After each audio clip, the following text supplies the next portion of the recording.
فلا مضل له ومن يضلل فلا هادي له وأشهد أن لا إله إلا الله وحده لا شريك له وأشهد أن محمدا عبده ورسوله. أعوذ بالله السميع العليم من الشيطان الرجيم. بسم الله الرحمن الرحيم. يا أيها الذين آمنوا اتقوا الله حق تقاته ولا تموتن إلا وأنتم مسلمون. يا أيها الناس اتقوا ربكم الذي خلقكم من نفس واحدة وخلق منها زوجها وبث منهما رجالا كثيرا ونساء واتقوا الله الذي تساءلون به والأرحام إن الله كان عليكم رقيبا. يا أيها الذين آمنوا اتقوا الله وقولوا قولا سديدا يصلح لكم أعمالكم ويغفر لكم ذنوبكم ومن يطع الله ورسوله فقد فاز فوزا عظيما. أما بعد فإن خير الحديث كتاب الله وخير الهدي هدي محمد صلى الله عليه وسلم وشر الأمور محدثاتها وكل محدثة بدعة وكل بدعة ضلالة وكل ضلالة في النار. فأعوذ بالله السميع العليم من الشيطان الرجيم. بسم الله الرحمن الرحيم. يوم نقول لجهنم هل امتلأت وتقول هل من مزيد وأزلفت الجنة للمتقين غير بعيد هذا ما توعدون لكل أواب حفيظ من خشي الرحمن بالغيب وجاء بقلب منيب ادخلوها بسلام ذلك يوم الخلود لهم ما يشاءون فيها ولدينا مزيد. وقال تبارك وتعالى في موضع آخر والذين يقولون ربنا هب لنا من أزواجنا وذرياتنا قرة أعين واجعلنا للمتقين إماما أولئك يجزون الغرفة بما صبروا ويلقون فيها تحية وسلاما خالدين فيها حسنة مستقرا ومقاما. معزز سامعین، تمام قسم کی تعریف اللہ وحدہ لا شریک کے لیے لائق اور زیبا ہے، اور ثانیہ بے انتہا درود و سلام ہوں اللہ کے آخری نبی جناب محمد رسول اللہ صلی اللہ علیہ وسلم کی ذات گرامی. اللہ نے آخری نبی بنا کر اس روئے زمین پر مبعوث فرمایا. اللہم صلی وسلم وبارک علیہ. سامعین کرام، میں نے خطبہ مسنونہ کے بعد آپ کے روبرو سورۃ الفرقان کی 3 آیت کریمہ تلاوت کی ہے. اس میں سے ایک آیت میں، پہلی آیت میں اللہ تبارک و تعالیٰ نے عباد الرحمن کے ایک وصف کا تذکرہ کیا ہے جو عباد الرحمن کی دعا پر مشتمل ہے. اور عباد الرحمن کی یہ صفت جو اس آیت میں اللہ نے بیان فرمائی ہے وہ اس رکوع کے اندر بالترتیب جو اوصاف بیان کیے گئے ہیں اس میں عباد الرحمن کی ایک آخری صفت ہے. چنانچہ اللہ تبارک و تعالیٰ نے اس آیت کریمہ کے اندر ارشاد فرمایا والذین یقولون ربنا هب لنا من ازواجنا وذریاتنا قرۃ اعین، کہ رحمان کے بندے تو وہ ہیں کہ جو ہمیشہ یہ دعا کرتے رہتے ہیں کہ پروردگارا تو میری بیویوں کو اور میری اولاد کو، میری ذریت کو میری آنکھوں کی ٹھنڈک بنا دے. وَجَعَلْنَا لِلْمُتَّقِينَ إِمَامًا، اور تو ہمیں متقیوں کا امام بنا دے، ان کا پیشوا بنا دے. سامعین کرام، اللہ تبارک و تعالیٰ نے عباد الرحمن کی یہ صفت اس آیت کے اندر بیان کی کہ عباد الرحمن کو یہ تڑپ ہوتی ہے، ان کے اندر یہ جذبہ ہوتا ہے، ان کے اندر یہ فکر ہوتی ہے کہ ان کے بچے، ان کی آل و اولاد، ان کی ذریت اور ان کی بیویاں ان کے حق میں آنکھوں کی ٹھنڈک بن جائے. یہ ان کے اندر تڑپ ہوا کرتی ہے، اور یہ تڑپ ہر انسان کے اندر ہونی چاہیے، ہر شخص کے اندر ہونی چاہیے، ہر مسلمان اور ہر مومن کے اندر ہونی چاہیے. اللہ تبارک و تعالیٰ نے اسی لیے عباد الرحمن کی یہ صفت بیان کی کہ انسان اور ایک مومن اور ایک مسلمان کی صفت کو اپنے اندر پیدا کریں اور وہ بھی دعا کریں کہ اللہ پروردگارہ تو ہماری اولاد کو، ہماری ذریت کو، ہماری بیوی کو، ہمارے بچے کو تو ہماری اپنے آنکھوں کی ٹھنڈک بنا دے۔ معزز سامعین، لیکن یہاں ایک سوال یہ ہے کہ کیا صرف دعا کرنے سے بچے اور بیوی آنکھوں کی ٹھنڈک بن جائے گی؟ کیا صرف دعاؤں پر تکیہ کر لینے سے، لمبی لمبی دعائیں کر لینے سے یہ اولاد، یہ ذریت اور یہ بیوی بچے ہماری حق میں ہماری آنکھوں کی ٹھنڈک بن جائیں گے؟ ایسا بالکل بھی نہیں ہے۔ یقیناً انسانی زندگی میں دعاؤں کی بڑی تاثیر ہوا کرتی ہے اور انسانی زندگی پر دعاؤں کے اثرات مرتب ہوا کرتے ہیں، لیکن صرف دعاؤں پر تکیہ کرنا، دعاؤں پر بھروسہ کرنا یہ مومنوں کا شیوا نہیں ہے اور نہ ہی یہ مومنوں کا وتیرہ ہے، بلکہ اس کے لیے انسان کو محنت کرنی پڑتی ہے، انسان کو جد و جہد کرنی پڑتی ہے، انسان کو مشقت کا سامنا کرنا پڑتا ہے۔ اور اس سلسلے میں سب سے پہلی جد و جہد اور سب سے پہلی محنت یہ ہے کہ انسان جب اپنی شادی کرنے جا رہا ہو تو اپنی شادی سے پہلے وہ اپنی بیوی کے طور پر، شریک حیات کے طور پر، رفیق حیات کے طور پر ایسی لڑکی کا انتخاب کرے جو دیندار ہو، جو باکردار ہو، بااخلاق ہو۔ ایسی لڑکی کا انتخاب اگر انسان شادی سے پہلے اپنی زندگی میں کرتا ہے، شریک حیات کے طور پر کرتا ہے، تو یقین مانیے کہ ایسی عورت اور ایسی لڑکی آپ کے حق میں آپ کی آنکھوں کی ٹھنڈک بن سکتی ہے، کیونکہ پیارے نبی صلی اللہ علیہ وسلم نے فرمایا تنکح المرأة لأربع،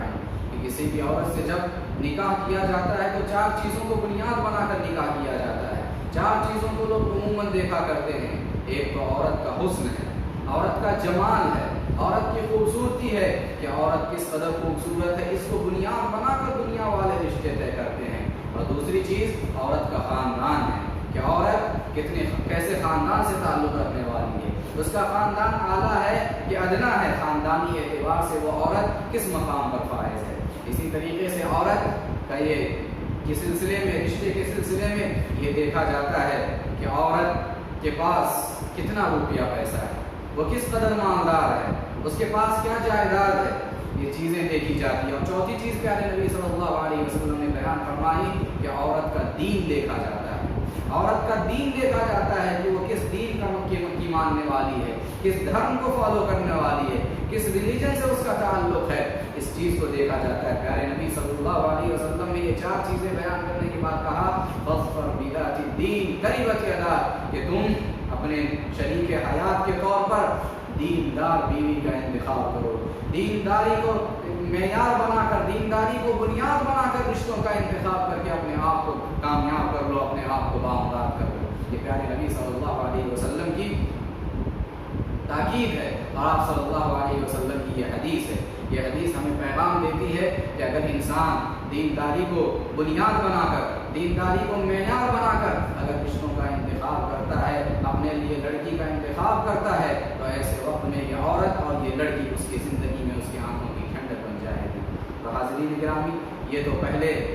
شادی سے پہلے کا مرحلہ ہوا کہ شادی کے بعد انسان کو دیندار بیوی کا انتخاب کرنا ہے۔ اب جب شادی ہو چکی تو شادی کے بعد کا مرحلہ کیا ہے؟ شادی کے بعد کا مرحلہ یہ ہے کہ انسان اپنے گھر کے اندر اپنی بیوی کو ایک پاکیزہ ماحول فراہم کرے، ایک دیندار ماحول اسے عطا کرے، ایسا ماحول جو ہر قسم کی گندگیوں سے پاک صاف ہو، دیندارانہ ماحول ہو جس کے اندر دینداری ہو۔ اسی طریقے سے نمازوں کی تلقین کریں، روزوں کی تلقین کریں، امور خیر کی طرف اس کی توجہ دلائیں، بھلائی کے کاموں کی طرف اس کی رغبت دلائیں، اور اس طریقے سے اس کی تربیت کریں کہ صوم و صلاۃ کی وہ پابند بن جائے اور اس طریقے سے وہ اپنے شوہر کی آنکھوں کی ٹھنڈک بن جائے۔ یہ شادی کے بعد کا مرحلہ ہوتا ہے۔ یہ بنیادی طور پر کچھ چیزیں ہیں۔ اس کے علاوہ